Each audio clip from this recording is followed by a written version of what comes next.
Hey guys, Mr. Williams here. Welcome back to Social Studies. If you were in class today, we would watch this PowerPoint and discuss it. And it would have been awesome. A laser light show, fireworks, dancing clowns, free cotton candy. But unfortunately at this point, all we can do is watch it online. As you do, there will be spots where you need to write things down in your notes. I suggest you pause the video when it's time to put something into your notes. Let's start off with asking this question. How are weather and climate different? Pause the video if you need time to think. Weather is your conditions today or yesterday or tomorrow. Climate is your weather patterns for the entire year. Let's add this to your notes. Again, pause the video if you need time to write. Now we're going to look at why there are so many different climates on Earth. I want you to think about spring break. If you could go anywhere on spring break, where would it be? Maybe some of you chose Australia, home to one of the deadliest snakes on Earth, this guy right here, and one of the most dangerous sea creatures on Earth, these guys right here. Or maybe you just wanted a chance to see Aussie cat. That's a good Aussie cat. Of course, the only thing better than Aussie cat would be a monkey playing a saxophone, but really, who could find a picture of that? Chances are, when asked where you would go on spring break, most of you picked someplace south. Florida, Texas, Alabama. In other words, you chose to head south so things would be warmer. But let's think about Australia for a minute. When it's spring break there, where do the Aussies go? Do they go south? If you head south in Australia, things don't get warmer. They get colder. Why would that be? Well, I'll give you 3.4 seconds to noodle on it. Time's up. If you head south in Australia, you get further from the equator, which means the equator is that direction. Your distance from the equator can determine everything from the growing season you have to the amount of rainfall you get to your temperatures. So latitude is our first factor of climate. Let's add this to our notes. Again, pause the video if you need time to write.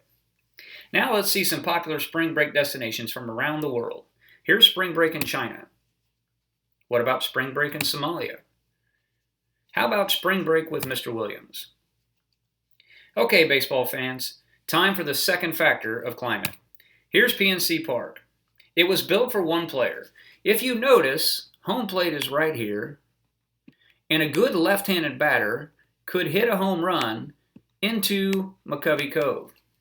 Well, they built this park for a really good left-handed batter. His name, Barry Bonds. And if you don't recognize him in this picture, maybe you will in this one. Bonds was an incredible talent, and when he was in his prime, he was almost unstoppable at the plate, which made him very popular, but not as popular as, you guessed it, this guy. Our next factor of climate involves San Francisco. It's August, and I'm home watching the Cubs play the San Francisco Giants. The fans in the stands in California are wearing jackets and gloves when it's 85 here in Lebanon. So, logically, I would guess San Francisco is on a different latitude than Lebanon. But if we look closer, here's San Francisco, and here is Lebanon. And they are roughly both on 40 degrees north latitude. So how can there be such a dramatic difference in temperatures if they're on the same line of latitude? And this just isn't one day. It's for a month or more in San Francisco, and it's the second factor of climate, which are ocean currents. Notice the cold ocean currents off the northern coast of California. Just kidding, that's not California. These bring colder temperatures, and they are found in San Francisco during what is typically summer for the rest of the United States. So the second factor is ocean currents. Add this to your notes now. Again, pause the video if you need time. Okay, so you don't know baseball or Barry Bonds. Let's try football. I'm home watching the Colts. They're playing in October. It's almost 80 here in Lebanon. When I'm done raking leaves, I come inside and make my kids pour me some lemonade before they go out and finish the raking. I'm watching the Colts play in Denver. And what is going on? Snow in Denver. In October? Must be the latitude. But if we check Denver to Lebanon, roughly the same line of latitude. Okay, must be the ocean currents. But last I checked, the ocean is a long way from Denver, Colorado.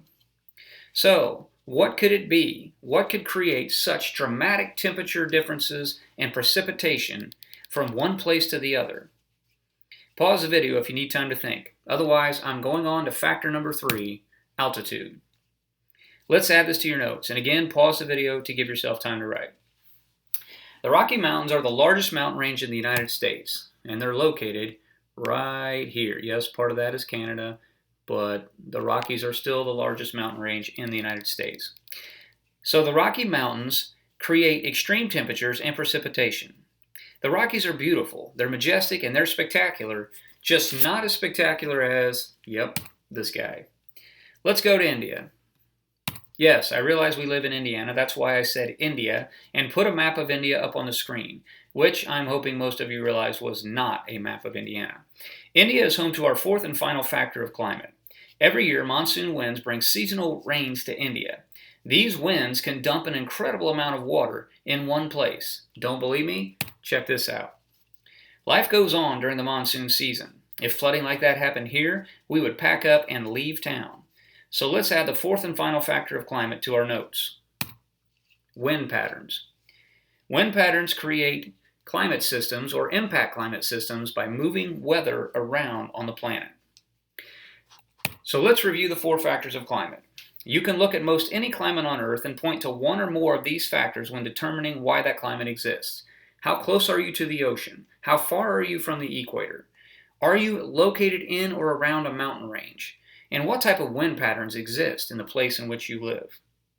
All of these go into determining your climate. Hope you had fun and learned something. Make the most of today, and as always, keep loving social studies.